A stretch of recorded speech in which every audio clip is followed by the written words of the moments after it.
Halo guys, selamat pagi semuanya. Saya harap kalian semua dalam keadaan sehat pada hari ini. Kali ini saya tertarik untuk bahas saham suatu perusahaan yang bergerak di bidang pembangkit listrik energi baru terbarukan ya, renewable energy.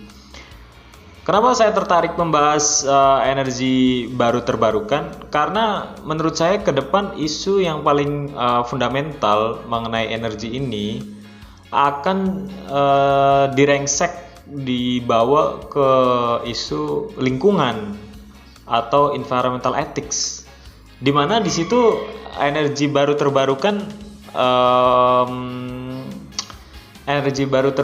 berfungsi dalam isu itu. Mempertimbangkan bahwa sekarang ini dunia internasional itu banyak membatasi penggunaan energi yang konvensional, misalnya saja batu bara, oil and gas, and coal dan lain sebagainya. Itu sebabnya penggunaan energi baru terbarukan juga menjadi prospek yang sangat bagus bagi investor yang ingin menginvestasikan uangnya dalam perusahaan yang bergerak di bidang ini. Itu artinya bahwa kita harus berpikir jangka panjang untuk memberikan efek yang signifikan di masa depan. Oke, di sini ada beberapa perusahaan yang bergerak di bidang energi. Ada energi konvensional dan ada energi baru terbarukan. Sebelumnya saya sudah membahas tentang TGRA, di mana TGRA ini memang memiliki sektor perusahaan di bidang energi baru terbarukan. Selanjutnya kita mau ke MPOW atau Mega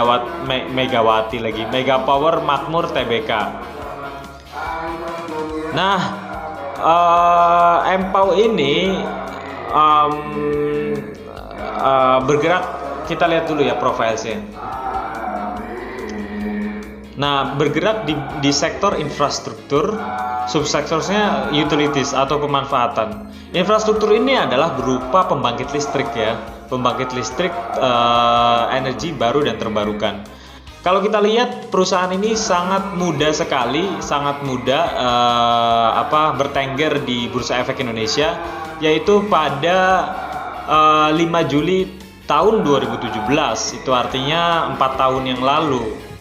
Nah, di mana pada saat itu IPO-nya adalah sebesar 200 perak harga IPO-nya. Kita lihat shareholders composition-nya. Masyarakat pada saat ini number of shares-nya itu 26,33%. Sedangkan Philips Securities Ltd sebagai pemegang saham pengendali yaitu 44,80%. Saya nggak tahu kenapa sekuritas yang memiliki saham pengendali ya. Apakah memang ada sebagai jaminan atau hutang? Saya belum baca beritanya lebih jauh. Kalian bisa korek-korek lebih jauh soal ini. Nah, menurut saya karena tingkat persentase pemilikan saham masyarakatnya ini 26%, ya agak lumayan riskan juga ya. Cuman nggak terlalu buruk juga sih untuk sekelas MPOW. Dia masyarakatnya 26,33%. Oke, kita lihat fluktuasi harga sahamnya ya. Dalam seminggu terakhir, memang harganya cenderung di harga 126, stabil di situ. Tapi saya nggak rekomendasi buy karena saya juga mau jual saham ini karena saya waktu itu sudah beli di harga Rp51, sekitar 6 bulan yang lalu kalau nggak salah. Saya belinya itu di bulan bulan Maret atau Februari. Saya belinya di harga 51, kemudian mengalami fluktuasi yang bervariasi Sehingga saya rencananya mau jual ini gitu. Saya mau alihkan ke TGRA. Saya mau alihkan ke TGRA semua. Tapi kita bahas dulu ya, apakah saham ini memang layak untuk dilirik ya. Market cap-nya itu 102,94 miliar. Ya, untuk sekelas perusahaan ini memang untuk market cap seperti ini bisa dibawa kemana-mana ya. Bisa dibawa, ya itu adalah kelebihan dan kekurangannya. Tapi untuk harga seperti ini saya sangat riskan untuk masuk ketika di harga 126 dengan market cap 102,94 miliar. Itu artinya gampang banget diturunin gitu. Nah, secara analitik kita lihat bahwa dalam 1 tahun terakhir dia meningkatnya sampai 121,05%. Itu artinya nanti kita lihat valuasinya apakah masih murah atau tidak ya. Nah, dari segi perbandingan antara ekuitas, liabilitas dan asetnya, menurut saya oke juga untuk mempertimbangkan bahwa perusahaan ini adalah perusahaan infrastruktur pembangkit listrik, di mana ekuitasnya masih melebihi liabilitasnya gitu.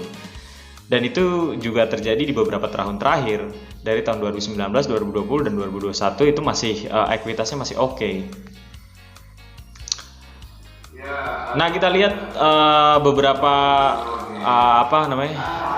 beberapa berita tentang Empow ya,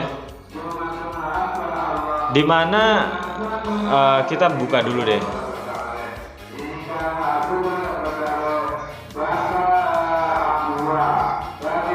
Nah, ini dia memang infrastruktur di bidang pembangkit listrik ya. Nah, ini nih, dia pembangkit listrik, tapi pembangkit listrik mini hidro dan tenaga surya. Itu artinya dia memang fokus bergerak di bidang energi baru dan terbarukan.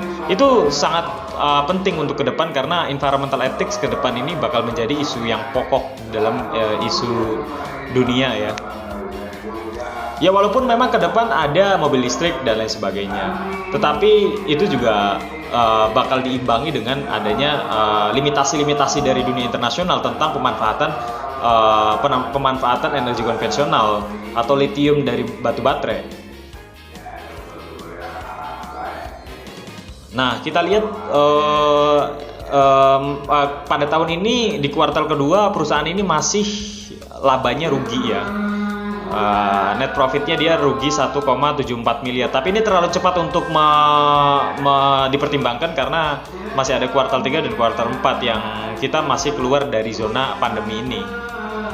Nah, kita lihat dari valuasinya, memang pernya ini ya karena net profitnya minus ya, dia jadi minus 29,53 kali ya. Nggak suka sih gua kalau misalnya emang harganya segini, dan PBV-nya juga menurut saya PBV-nya masih oke, 0,73, artinya di bawah 1, tapi dia pernya kalau berbanding dengan price earning-nya dibandingkan dengan labanya ya nggak oke menurut saya gitu.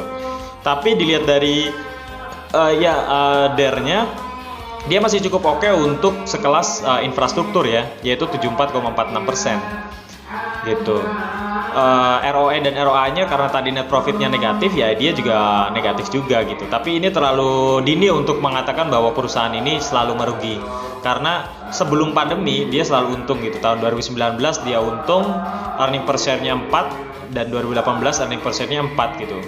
Dan pada tahun 2020 yang lebih mencengangkan adalah pada kuartal kedua dia membukukan 25 earning per share-nya. Oke, itu aja dari saya ulasan untuk saham Empow ya. Mohon maaf tadi ada suara-suara karena saya bikin video ini di dekat masjid. Jadi ya sorry aja ya. Ada gangguan-gangguan. Oke, thanks for watching. Salam cuan, salam golek cuan. Thanks.